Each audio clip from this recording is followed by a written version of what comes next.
Hey everyone, it's Bree. I'm back with another scrapbook process video for the Shimmerz Paints Color Kits team, and I'm going to be working with the February 2021 color kit that you see down on my desk, and we're going to quickly go through it really fast, and then I'm going to get into my process. So the first color I'm showing you is a brand new color. It's a Colorings, and it's called Age Before Ruby, and it is super gorgeous. I can't wait to spray this so you guys can actually see the true color. It's absolutely stunning. We also get another new spray, and it's a Vibes, and it is called Cloud Wine. Now these are exclusive to the color kits. They are not available for purchase separately, so it's pretty awesome that we get two new sprays this month. I'm super excited about them. Alright, so I did show a Shimmerz in Angel Wings, and then a Inklings in Peekaboo, or I'm sorry, Pinkaboo, and it's this really pretty soft pink. And for the Inklings, you just have to spray water into the pot, and then it'll get everything activated.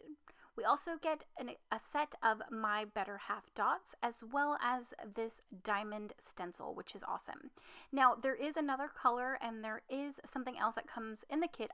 However, I did not get those, but if you just go to the website, you can see what those colors look like. So it's a Golden Rose Blings, and then one package of rhinestones. So I'm going to go ahead and jump into my process here. I've taken some modeling paste from my stash, and I'm adding some of the Angel Wings shimmer right into it.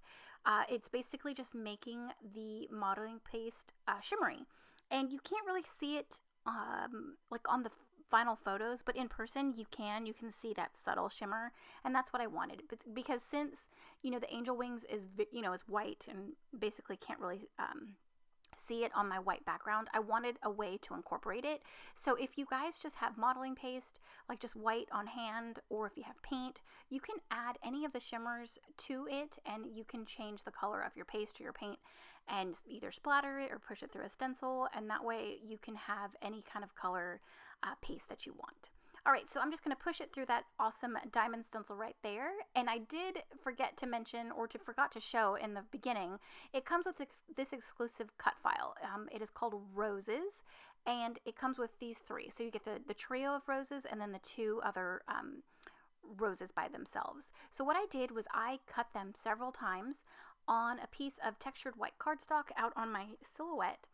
And all I'm going to do here is just paint on them. I did not apply gesso. I didn't do anything to them. I wanted the texture from that cardstock to remain, and then I wanted everything to kind of, I guess warp, but to be able to lift up and have some dimension to it. So that's why I went, and I wanted everything to soak in, because when you don't use gesso, you get a little bit of a different look. So for these specific flowers, I decided to skip the gesso.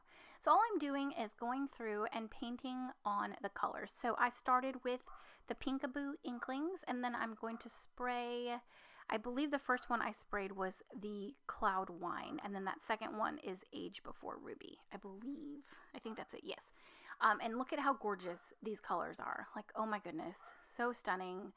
This one right here, I think that was the Cloud Wine. It's just so deep and just like a really pretty burgundy. And then the Age Before Ruby is just like a really deep mauve. And oh my gosh, they are so pretty. When I sprayed them, I was just like, oh my gosh, I cannot wait to use these colors on future projects. But they were perfect to paint these roses. So that's what I'm doing here. I painted them, I'm spraying them, and here in a second I'm going to also show you that if you spray it like on glass or a piece of packaging or any surface that you're working on, you can even dip the cut file straight into it and get a different kind of look. So I just love playing around. I love painting. I love just kind of experimenting and seeing, different ways to apply the color, or, just how they'll look. And I am mixing all the colors because I do like, depth and not just like, a mixture of colors basically, and not as flat, especially on that trio. I just wanted to change it up a bit and make each flower, different. So I'm going to set those aside, and I did go back and forth. For the leaves on these roses, I was going to paint them green, but I didn't want green. I wanted something, subtle, so I painted them gold. And I love how they turned out. Look at the shimmer, look at the shine, look how pretty. You can still see the texture from the cardstock, and I absolutely love it. Here is the dried stencil or paste that went through the stencil. So much texture, and it's just going to be a little something underneath these pretty florals. Okay, so I'm going to go ahead and stagger these flowers and kind of arrange them. In the beginning, I wanted to create like a round wreath with these cut files, but then I thought, let me see what else I can do and let me change it up a bit. So that's why I created this little diagonal design, and I'm just going to adhere each of these cut files down, only adding glue to certain parts of the cut file. That way everything else, like the leaves and, parts of the roses, could lift up and give texture and dimension to my layout. Here is a photo that I've chosen for this layout. It is of me and my two boys. I think this was Easter. Yeah, this was Easter back in 2010, I believe. And I just thought it was, just cute.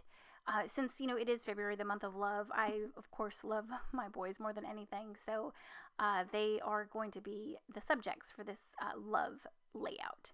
Now, I didn't use that other dot that says my better half. I thought about adding it, but then again, both of them are in there. So I thought I'll just save that for a different layout. And I am adding some tangled thread under each of these cute dots. I'm using the ampersand by the photo. And then I have one of the pretty floral ones down at the bottom right. And I just kind of tucked that in with the roses cut file.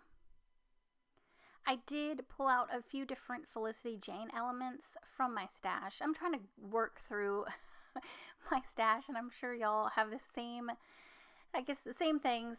So many collections come out and all at once, and you want everything. And I mean, I'm just trying to slowly work through it and use a little bit here and there. And so I decided that this collection, I can't remember which one it is, but the florals in it and the colors matched so nicely with this color kit. So I thought it was perfect. And yeah, so that's what I used. So I'm just adding some of the floral pieces. I'm popping things up on some foam. I added my title with some black and white polka dot chipboard stickers. And I'm going to go in with some puffy hearts here. But that's about it. I really wanted the cut file to be a main focus of this page, so I didn't embellish pretty heavily. I really wanted those roses to stand out, and I didn't want to take away from it. Now I know that title is pretty bold, but my photo is in black and white, so I thought it was okay. And I hope you enjoyed this process. If you haven't had a chance to pick up the color kits, I believe there are some still available in the shop. I do sprinkle in some of that Age Before Ruby colorings around, and that's it. I love how this one turned out. I love painting on cut files. It's so much fun. If cut files maybe intimidate you and you don't want to back, intricate ones such as these, try painting on them, and you can change it up and layer them, and it's so much, I don't know, it's fun. But yeah, if you do place an order with the Shimmerz Paints, don't forget to add my name in the notes comment section of your order, and you'll receive a free gift. Thanks so much, and we'll see you in the next one. Bye.